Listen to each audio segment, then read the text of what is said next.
Power ಟಿವಿಗೆ ನೂತನ ಸಚಿವರ ಪಟ್ಟಿ ಲಭ್ಯ ಆಗಿದೆ.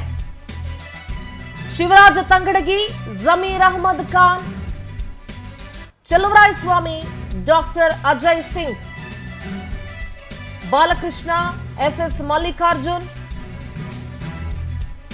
ರಘುಮೂರ್ತಿ, ಕೆಎಸ್ ಶಿವಲಿಂಗೇಗೌಡಗೆ ಸಚಿವ ಸ್ಥಾನ ಸಿಕ್ಕಿದೆ.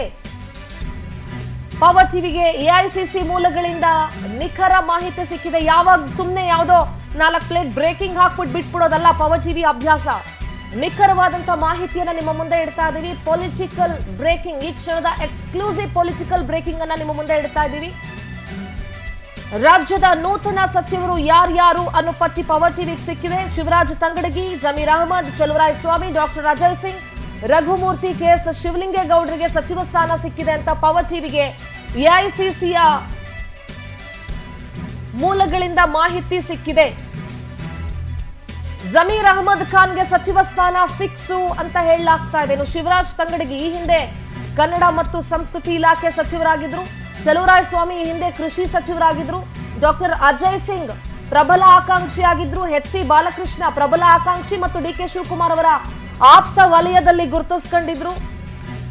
ಶಿವಲಿಂಗೇಗೌಡರು ಕೂಡ ಅಷ್ಟೇನೆ. ನನ್ನನ್ನ ಕಾಂಗ್ರೆಸ್ ಕರ್ಕೊಂಡು ಬರ್ಬೇಕಾದ್ರೆ ಸಿದ್ದರಾಮಯ್ಯವರು ಮಂತ್ರಿ ಮಾಡ್ತೀನಿ ಅಂತ ಹೇಳಿ ಕರ್ಕೊಂಡು ಬಂದಿದ್ದಾರೆ, ನನಗೆ ಸಿಗುತ್ತೆ ಅನ್ನೋ ನಂಬಿಕೆ ಇದೆ ಅಂತ ಶಿವಲಿಂಗೇಗೌಡರು ಹೇಳಿದ್ರು. ಅದೇ ರೀತಿ ಇವರೆಲ್ಲರಿಗೂ ಕೂಡ ಈಗ ಸಚಿವ ಸ್ಥಾನದ ಪಟ್ಟಿಯಲ್ಲಿ ಸ್ಥಾನ ಸಿಕ್ಕಿದೆ. ಜಮೀರ್ ಅಹಮದ್ ಮೇಲೆ ಪಕ್ಷ ವಿರೋಧಿ ಕೆಲಸ ನಡೆಸಿರುವಂತಹ ಅಥವಾ ಪಕ್ಷ ವಿರೋಧಿ ಚಟುವಟಿಕೆಯ ಆರೋಪಗಳಿದ್ರು ಕೂಡ ಇತ್ತೀಚೆಗಷ್ಟೇ ಜಮೀರ್ ಕ್ಷಮೆ ಕೂಡ ಕೇಳಿದ್ರು. ಮತ್ತು ಮುಸಲ್ಮಾನ್ ಸಮುದಾಯದ ಪ್ರಬಲ ವ್ಯಕ್ತಿ ಮತ್ತು ಬಹಳಷ್ಟು ಪವರ್ಫುಲ್ ವ್ಯಕ್ತಿ ಆ ಸಮುದಾಯದಲ್ಲಿ ಅಂತ ಇರ್ಬೋದು. ಆ ಸಮುದಾಯವನ್ನ ಎದುರಾಕಿಕೊಳ್ಳುವಂತ ಪರಿಸ್ಥಿತಿಯಲ್ಲಿ ಕಾಂಗ್ರೆಸ್ ಸರ್ಕಾರ ಸದ್ಯಕ್ಕಿಲ್ಲ.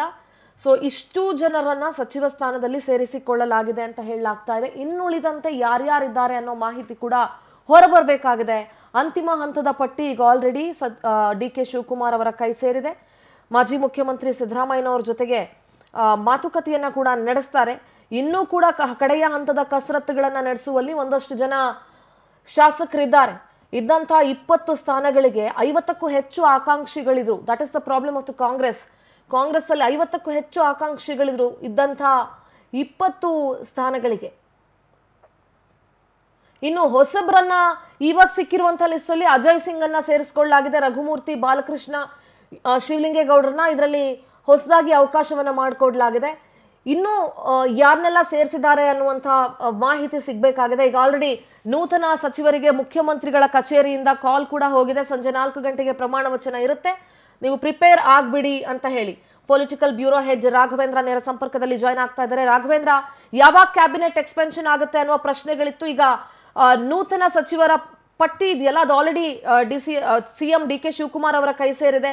ಡಿ.ಸಿ.ಎಂ ಸ್ಥಾನದ ಬಗ್ಗೆ ಇನ್ನೂ ಯಾವುದೇ ಕ್ಲಾರಿಟಿಗಳು ಸಿಕ್ಕಿಲ್ಲ, ಆದ್ರೆ ಸಚಿವ ಸ್ಥಾನದ ಆಕಾಂಕ್ಷಿಗಳು ಹೆಚ್ಚಾಗಿದ್ರು. ಸೊ ಇದ್ರ ಬಗ್ಗೆ ಏನ್ ಹೇಳ್ತೀರಿ ರಾಘವೇಂದ್ರ?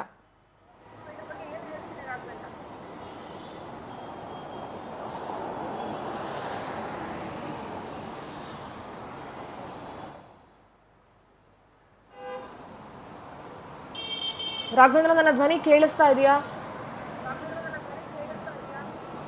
ಖಂಡಿತವಾಗೂ ಸಿಂಧೂರ, ಏನಂದ್ರೆ ಕಳೆದ 2 ತಿಂಗಳಿಂದ ನಡೀತಾ ಇರ್ತಕ್ಕಂತಹ ಸರ್ಕಸ್ಗೆ ಕೊನೆಗೂ ಮುಕ್ತಿ ಸಿಕ್ಕಿರ್ತಕ್ಕಂಥದ್ದು. ಇವತ್ತು ಡಿ.ಕೆ. ಶಿವಕುಮಾರ್ ಅವರ ನೂತನ ಮಂತ್ರಿಮಂಡಲದ ಕ್ಯಾಬಿನೆಟ್ನ ವಿಸ್ತರಣೆ ಕಾರ್ಯಕ್ರಮವನ್ನ 4 ಗಂಟೆ 5 ನಿಮಿಷಕ್ಕೆ ರಾಜಭವನದಲ್ಲಿ ಹಮ್ಮಿಕೊಂಡಿರ್ತಕ್ಕಂಥದ್ದು.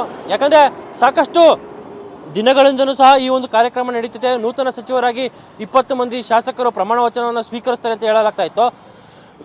ಆದರೆ ಯಾವುದೂ ಸಹ ಇಲ್ಲಿವರೆಗೂ ಸಹ ಕೈಗೂಡಿರಲಿಲ್ಲ. ಆದರೆ CM ಮತ್ತು ಮಾಜಿ CM ಆಗಿರ್ತಕ್ಕಂಥ ಸಿದ್ದರಾಮಯ್ಯನವರು ಕಳೆದ 3 ಬಾರಿ ದೆಹಲಿಗೆ ತೆರಳಿ ಚರ್ಚೆಯನ್ನು ನಡೆಸಿ ವಾಪಸ್ ಬಂದಿದ್ರು. ಆದರೆ ವರಿಷ್ಠರು ಯಾವುದೇ ಕಾರಣಕ್ಕೂ ಸಹ ಸ್ಪಷ್ಟವಾಗಿರ್ತಕ್ಕಂಥ ತೀರ್ಮಾನವನ್ನು ತೆಗೆದುಕೊಂಡಿರಲಿಲ್ಲ. ಆದರೆ ಇದೀಗ ಪವರ್ ಟಿವಿಗೆ ಸಿಕ್ಕಿರ್ತಕ್ಕಂತಹ ಉನ್ನತ ಮೂಲಗಳ ಮಾಹಿತಿಯ ಪ್ರಕಾರ ಇವತ್ತೇ ಸುಮಾರು 4 ಗಂಟೆ 5 ನಿಮಿಷಕ್ಕೆ ರಾಜಭವನದಲ್ಲಿ ನೂತನ ಸಚಿವರಾಗಿ 18 ಮಂದಿ ಶಾಸಕರು ಪ್ರಮಾಣ ವಚನವನ್ನು ಸ್ವೀಕರಿಸ್ತಾರೆ ಅಂತ ಹೇಳಲಾಗೈತೆ. ಇಲ್ಲಿ ಪ್ರಮುಖವಾಗಿರ್ತಕ್ಕಂಥ ವಿಚಾರ ಇಷ್ಟೇ, ಯಾಕಂದರೆ ಸಾಕಷ್ಟು ಮಂದಿ ಟವಲನ್ನು ಹಾಕೊಂಡಿದ್ರು, ತಮ್ಮ ನಾಯಕರ ಮುಖಾಂತರ ದೊಡ್ಡ ಮಟ್ಟದಲ್ಲಿ ಲಾಬಿಯನ್ನು ಸಹ ಮಾಡ್ತಾ ಇದ್ರು. ಆದರೆ ಯಾವುದೇ ರೀತಿಯ ಲಾಬಿಗೆ ಸಹ ಇಲ್ಲಿ AICC ಕೈ ಮಣಿದಿಲ್ಲ ಅಂತಲೇ ಹೇಳ್ಬೋದು. ಪ್ರಮುಖವಾಗಿ ಏನು ಕೆಲವೊಂದಿಷ್ಟು ಸಮುದಾಯ ಆಧಾರ ಆಗಿರ್ಬೋದು ಅಥವಾ ಮುಂದಿನ ಚುನಾವಣೆಯನ್ನು ಗಮನದಲ್ಲಿ ಇಟ್ಕೊಂಡು ಕೆಲವೊಂದಿಷ್ಟು ನಾಯಕರಿಗೆ ಇಲ್ಲಿ ಮಣೆಯನ್ನು ಹಾಕಿರ್ತಕ್ಕಂಥದ್ದು. ಈ ಹಿಂದೆ ಸಿದ್ದರಾಮಯ್ಯನವರ ಸರ್ಕಾರದಲ್ಲಿದ್ದಂತಹ ಶಿವರತ್ ಅಂಗಡಿಗೆ ಈ ಬಾರಿ ಲಕ್ಕು ಕುಲಾಯಿಸಿರ್ತಕ್ಕಂಥದ್ದು, ಪುನಃ ಜೊತೆಗೆ ಜಮೀರ್ ಅಹಮದ್ ಅವರು ಸಹ ಲಕ್ಕು ಕುಲಾಯಿಸಿರ್ತಕ್ಕಂಥದ್ದು. ಹೀಗೆ ಇನ್ನು ಹೊಸ ಮುಖಗಳಿಗೂ ಸಹ ಇಲ್ಲಿ ಮಣೆ ಹಾಕಿರ್ತಕ್ಕಂಥದ್ದು. ಪ್ರಮುಖವಾಗಿ ಏನೋ JDS ಇಂದ ಕಾಂಗ್ರೆಸ್ಗೆ ಬಂದು ಗೆದ್ದಿರ್ತಕ್ಕಂಥ ಶಿವಲಿಂಗೇಗೌಡರಿಗೂ ಸಹ ಇಲ್ಲಿ ಮಣೆಯನ್ನು ಹಾಕಿರ್ತಕ್ಕಂಥದ್ದು. ಈ ಹಿಂದೆ BJPಯಲ್ಲಿದ್ದು ತಂದೆ MP ಆಗಿದ್ರು, ಅವ್ರ ನಂತರ ಕಾಂಗ್ರೆಸ್ಗೆ ಬಂದಂತಹ ಶರತ್ ಬಚ್ಚೇಗೌಡರಿಗೂ ಸಹ ಈ ಬಾರಿ ಲಕ್ಕು ಕುಲಾಯಿಸಿರ್ತಕ್ಕಂಥದ್ದು. ಒಟ್ಟಿನಲ್ಲಿ 18 ಮಂದಿಗೆ ಈ ಬಾರಿ DK ಶಿವಕುಮಾರ್ ಅವರ ಸರ್ಕಾರದಲ್ಲಿ ಈಗ ಪ್ರಮಾಣ ವಚನವನ್ನು ಸ್ವೀಕರಿಸ್ತಾರೆ ಅಂತ ಹೇಳಲಾಗ್ತೈತೆ ಸಿಂಧೂರ. ನೀವು 18 ಜನ ಅಂತ ಹೇಳಿದ್ರೆ 20 ಸ್ಥಾನಗಳಿದ್ದಾವೆ. ಇದ್ರ ಬಗ್ಗೆ ಏನಾದರೂ ಕ್ಲಾರಿಟಿ ಇದೆಯಾ ರಾಘವೇಂದ್ರ? ಹೇಗೆ? ಖಂಡಿತವಾಗೂ ಸಿಂಧೂರ, ಯಾಕಂದ್ರೆ ಸಾಕಷ್ಟು ಚರ್ಚೆ ನಡೀತಾ ಇತ್ತು ಈ ವಿಚಾರವಾಗಿ. ಅಂದ್ರೆ ಸಮುದಾಯ ಆಧಾರ ಆಗಿರ್ಬೋದು ಅಥವಾ ಯಾವ ಆಧಾರದ ಮೇಲೆ ಈ ಬಾರಿ ಸಚಿವ ಸ್ಥಾನವನ್ನು ಕೊಡ್ತಾರೆ ಅಂತ ಹೇಳ್ಬಿಟ್ಟು ದೊಡ್ಡ ಮಟ್ಟದಲ್ಲಿ ಚರ್ಚೆ ಆಗ್ತಾ ಇತ್ತು. ಇದಕ್ಕೆ ಸಂಬಂಧಪಟ್ಟಂತೆ 3 ರಿಂದ 4 ಬಾರಿ ಮೀಟಿಂಗ್ ಸಹ ಆಗಿದ್ವು. ಯಾವುದು ಸಹ ಸ್ಪಷ್ಟವಾಗಿರ್ತಕ್ಕಂಥ ನಿರ್ಧಾರಕ್ಕೆ ಬರೋದಕ್ಕಾಗಿರಲಿಲ್ಲ. DK ಶಿವಕುಮಾರ್ ಅವರ ನಿವಾಸದ ನೇರ ದೃಶ್ಯಾವಳಿಗಳನ್ನ ನೀವೀಗ ಗಮನಿಸ್ತಾ ಇದ್ದೀರಿ. ಸಚಿವ ಸ್ಥಾನದ ಪ್ರಬಲ ಆಕಾಂಕ್ಷಿಗಳು, ಒಂದಷ್ಟು ಜನ ಶಾಸಕರುಗಳು ಇನ್ನೂ ಕೂಡ DK ಶಿವಕುಮಾರ್ ಅವರ ನಿವಾಸಕ್ಕೆ ಹೋಗ್ತಾ ಇರುವಂತಹ ದೃಶ್ಯಗಳನ್ನ ನೀವು ಗಮನಿಸ್ತಾ ಇದ್ದೀರಿ. ಇವತ್ತು ಯಾವುದೇ ಬೇರೆ ರೀತಿಯ ಕೆಲಸ ಕಾರ್ಯಗಳನ್ನ ಅಥವಾ ಅವರ ಇದನ್ನ ಮುಖ್ಯಮಂತ್ರಿಗಳು ಇಟ್ಕೊಂಡಿರಲಿಲ್ಲ, ಯಾಕೆಂದ್ರೆ ಇದು ಫೈನಲ್ ಆಗುವಂತ ಸಾಧ್ಯತೆ ಇತ್ತು ಅಂತ ಅನ್ಸುತ್ತೆ.